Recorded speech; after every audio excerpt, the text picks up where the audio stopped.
Hello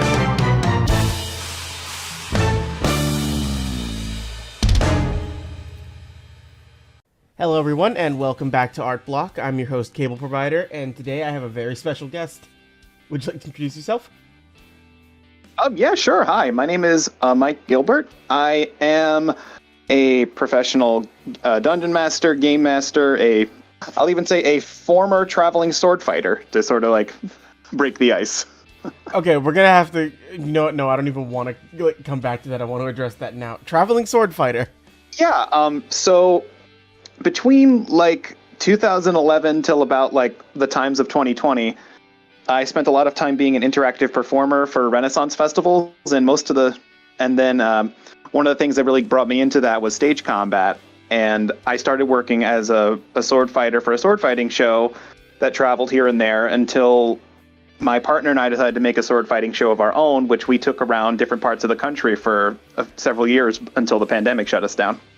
That is insane. Like, when you say sword fighting, like, do you know different types of, like, I guess, would it be called sword play? Like, do you know the different, like, styles of fighting, or is it just, like, one set thing you would do?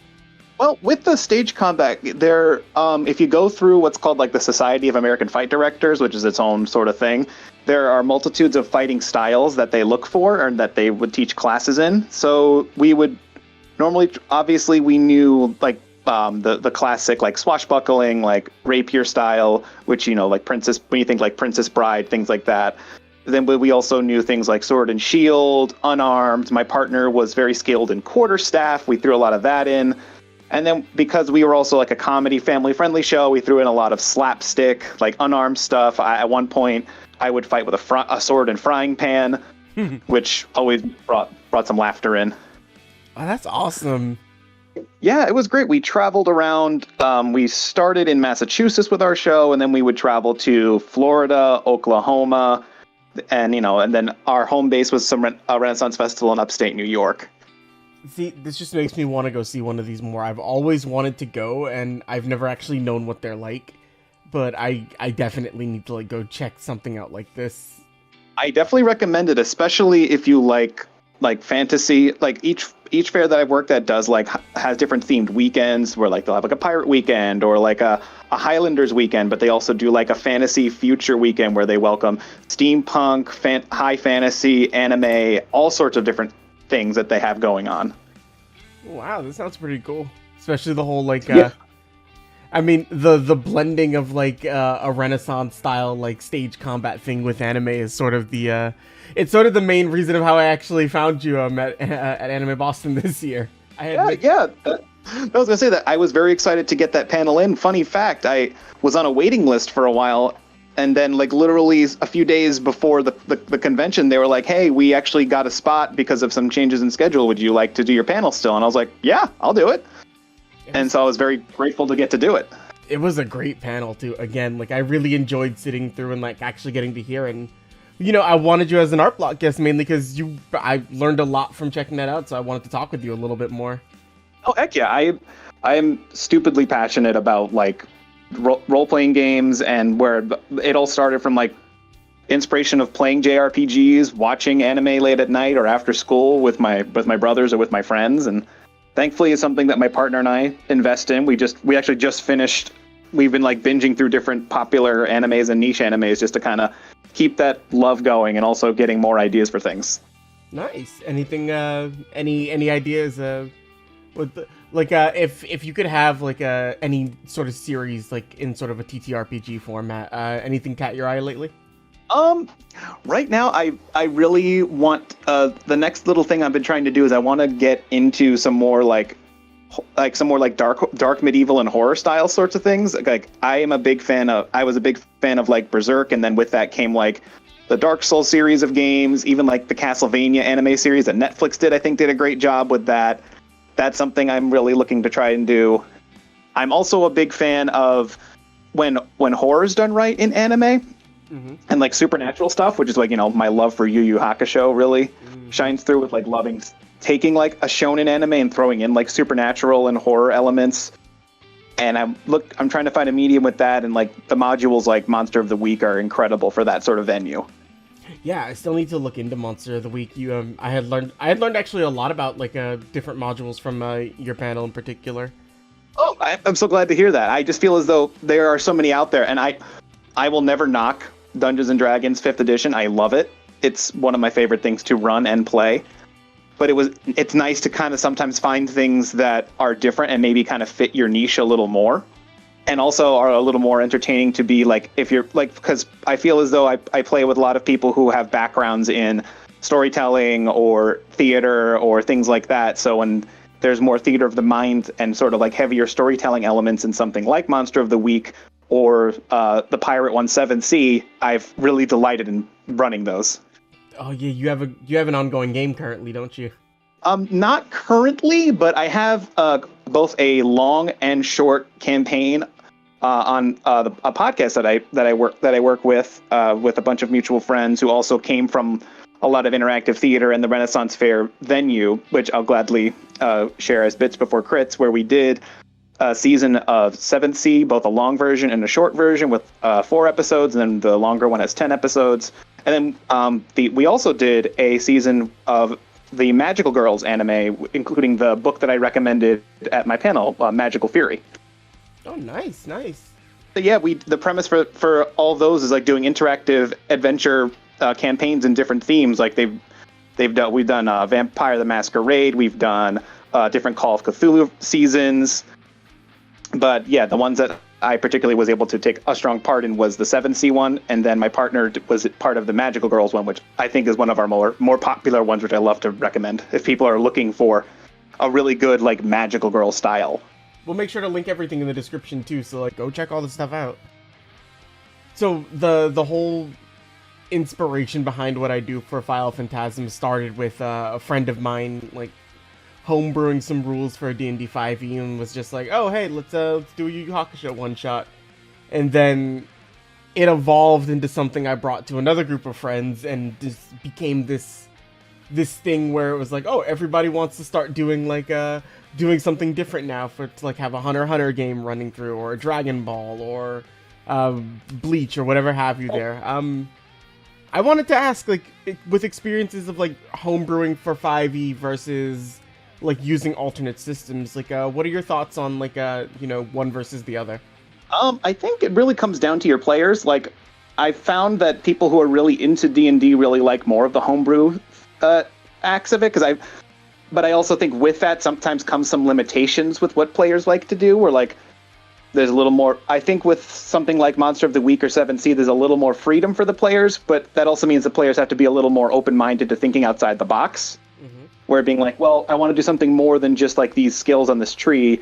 I would like to do something really crazy. And that sometimes I think with a module like 7C or Monster of the Week, you can kind of get that, where it's like, okay, you want to try this crazy thing. I can simplify this as just a 2d6 roll. And depending on whether it's a high roll or a low roll, you're either going to look really cool or you might get yourself killed. We love to reward and punish in the same hand. Yeah, that's sort of just what makes it special. Like you never know what's gonna show up on those rolls, and there's like a running thing between the games that we do where it's like sometimes it just goes like Roll20 knows that we're playing like an anime themed game because it just gives us the nat 20s when we need it, but then the nat 1s come at the most opportune time.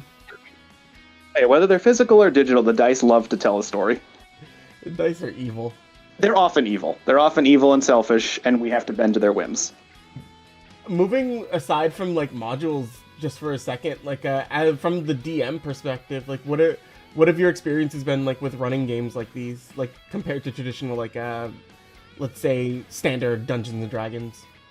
Well, actually, yeah, I could compare the longest Dungeons and Dragons campaign I ran actually one of the classics, A Curse of Strahd. I ran that for quite a long time with the same group of people, and that was in itself wonderful and delightful. I enjoyed having the book and sources to look to, and also having a knack for liking, like I said, I like the kind of horror medieval element of that particular world provided, and that was very fun and rewarding. But I would definitely say I think I got a lot more fulfillment out of running games like my 7th Sea and running Monster of the Week one-shots and two-shots here with the same groups of friends for whatever reason, I felt as though I could branch out even further with those modules, and then I feel as though just the players I had really took what I offered and ran with it. I guess it was easier for them to bully me in those modules, but with that, I kind of loved that back and forth. They would try to find the clever ways to get around things, and sometimes I would be like, "Oh darn, you solved my puzzle much faster than I thought you would." But then I would also be like, "Okay, if you're going to do that, I can also put things that you care about in peril."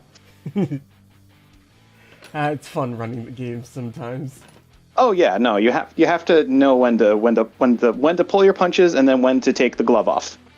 Yeah, those moments I think really do reward sometimes as well too. Just with like I love when there can be a very like intense sort of RP moment or like consequences are built out, not so much just through like a mechanical sense, but like something that really drives the story forward. Like I always try to like do my best with like keeping that going through a game. Absolutely. You've been a GM for a very long time. Like, what do you do like when you encounter situations where it can feel hard to, you know, keep like story driven, but like, you know, making sure your players still feel engaged? Like, do you have any experiences with dealing with that? Absolutely. I mean, I definitely have had moments where, I mean, I think every game master has those moments where you plan out a really great idea or a really great like sequence of events you'd love to see your players deal with, and they go a completely different direction. But I think a lot of my, I guess my background in like interactive theater and improvisational theater has really been a boon. And I am one of those people that will definitely say for any aspiring game masters or experienced game masters that were looking to sharpen their skills, improv has been really a blessing because it really helps you in those moments when you think your players are about to derail something, and you can take what they're doing and be like, yeah, instead of sneaking in, you want to pretend to be possessed. Okay, we're going to do a pretend possession moment here with these corrupt clergymen and see where it goes, and it ends up being delightful. just like I've had many moments like that. So I would say, yeah, my advice for those sorts of situations is to just roll with it as best you can, because not just because you don't end up using things that you worked on in that moment doesn't mean you can't pull back for them later. Just because you had this great villain character you wanted to reveal in this moment doesn't mean they can't surprise the party later in a moment where they think everything's good. Yeah, so just don't be so quick to just like don't feel the need to just stick so firmly to a schedule is I guess though a way to sort of like break that down. Absolutely. Yeah. But be prepared for anything, including things you're not prepared for, I guess. You have me curious, was there ever something one of your players gave you that you were let's say completely not prepared for? There have been moments where my players have, I would say even like, in one of my 7C moments, some of my characters have made wild choices, and in very early moments, which then in turn are counterproductive for what a different player's done.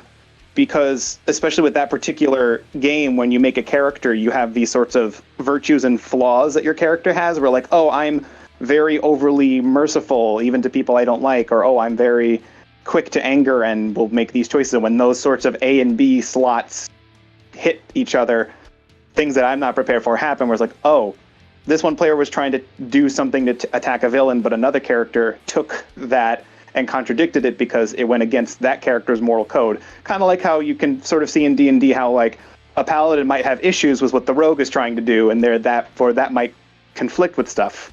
Not that what I had was a paladin and a rogue, but that's sort of like when the morals of the players collide, and then that creates a crazy moment that takes me a moment to be like, okay, let's see what happens. Okay, I get you. So like clashing dynamics can cause things that like just in the moment, like you really have to sit back and think like, okay, what are the order of events and how does this work? Yeah, sort of like rewiring, which again, like I wasn't prepared for, but I ended up making work out, and it ended up being a very very fun moment. Oh, that's pretty good. It's interesting to get to talk to somebody who's done this longer than I have, like in a bit more of like this one-on-one session. No, this is fun. I don't often get this opportunity, so I'm very grateful to have it. Oh no, I knew like from sitting through half that panel, I was like, I at some point, like when this ends, I need to ask him if he will join me on this, because I when I saw it on the schedule, I was like, all right, I want to go check this out because it's like it's what I've been doing for the last 3 years. So let's go see what this is about. And then sitting through it, it's like, okay, there are more modules I didn't know about using. There are different things to take away, like, that I hadn't considered. And then even hearing, like, the audience, like, reacting to was like, okay, there's a lot of information here, and I wanted to kind of just, like, give you a chance to share it with a lot more people, because you know your stuff.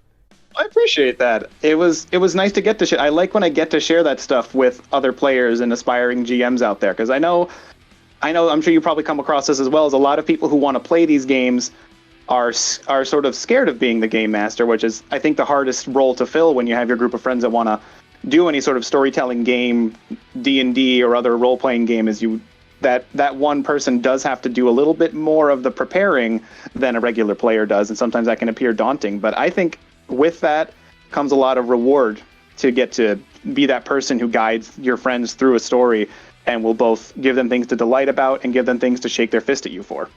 Oh, definitely, I can agree to that.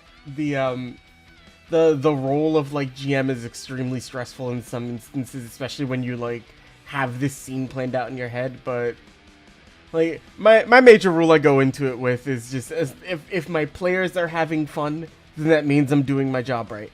Yes, I agree. And my group of friends that I've run the podcast with, a rule that I was both punished for and was able to punish players with is sort of like, if you say what's happening, if you describe something a certain way, once you say it on the pod, it is canon.